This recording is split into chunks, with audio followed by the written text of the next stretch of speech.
नमस्कार, मी आपल्या आईची पोरगी रोहिणी रणदिवे. तर आज सकाळी आम्हाला जायचं होतं धर्मापुरीला जाताना ताई तिकडून येत होती बगड्यावर तुमसरवरून.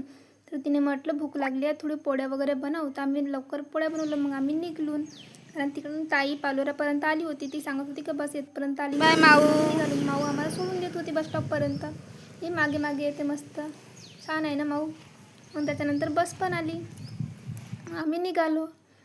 आणि मला उद्याला पण मग लवकर जायचं होतं, गोंदियाला जायचं होतं.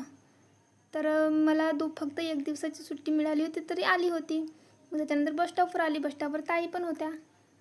आणि ही माझी ताईची मुलगी आणि आई आणि ताई.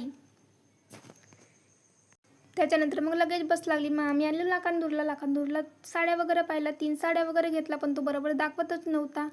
तर काही घ्यायची इच्छाच नव्हती. म्हटलं आईला साडी नको देऊ, पैसे देशील. मग ताईने साडी घेतली आणि एक साडी घेतली, म्हणजे 2 साड्या घेतल्या. त्याच्यानंतर जाताबरोबर मग चुलीजवळच बसलो, पोळ्या शेकावले. तिथं पण खूप गरमी होत होती आणि शेक पण खूप लागत होतं. जागा पण नव्हती. मावशी वगैरेचं घर बांधणं चालू होतं. पाळणा वगैरे सजवला. तिथं बारसा होता, तर आम्ही गेला होती मावशीच्या इथं.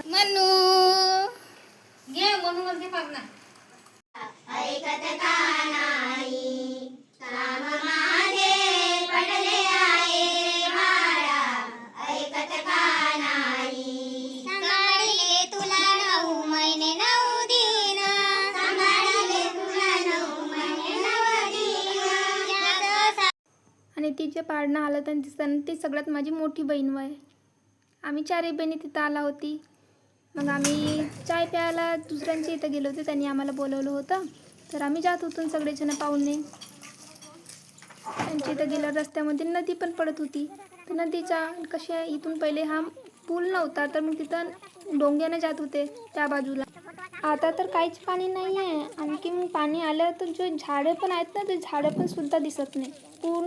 पूर्ण पाण्यानं भरून जातो. त्या घरापर्यंत पूर्ण पाणी जातो. आणि हा तुम्ही कमेंट पण ते नक्की सांगा कोणता झाड म्हणून, आणि तुम्ही काय म्हणता या झाडाला. या झाडाला आमच्याकडे लाजरी म्हणतात. लाजरी झाड म्हणतात त्याला. जसं हात लावून तो जसं लाजते, जसं आपण टच करतो तो लाजून जाते. आणि हे तुम्ही नक्की सांगा तुमच्या इकडे काय म्हणतात तर. आणि हा आहे कपुरी पान. शायद कपुरी पानच म्हणत असेल, कारण मी याच्या पहिले पाहिली नव्हती. हा कपुरी पानवे म्हणत होते त्यांच्या घरचे. मग आम्ही त्यांच्या इथं आले, नाश्ता वगैरे केला. त्यांनी पोहा वगैरे बनवला होती. मग त्याच्या लगेच आम्ही घरी गेल्यावर मी हा वंसूचा टॉप वापरली तर. आणि तो जो बसला तो माझ्या ताईचा मुलगा आहे. हा माझ्या मावशीच्या घर आहे. आता सध्या बनत आहे म्हणून त्यामुळे असं दिसत आहे. आणि इथे सगळे मावशीचे मुली आणि आम्ही बहिणी आणि हे माझ्या बहिणीचे मुलं सगळेजण एकाच याच्यामध्ये होतो, एकाच रूममध्ये. आणि आता जेवण पण करत आहोत, कारण आम्हाला पण जायचं होतं गावी. त्यामुळे सगळेजण मिळून मिसळून जेवण करत होतो. हा मुमेंट बहुत चांगलं राहतो ना. दारवर कढी बनवला होती. कढी ही रातची होती. त्यानंतर आम्ही श्राद्धच्या जेवण करायला भेटूया उद्याच्या ब्लॉगमध्ये. थँक्यू.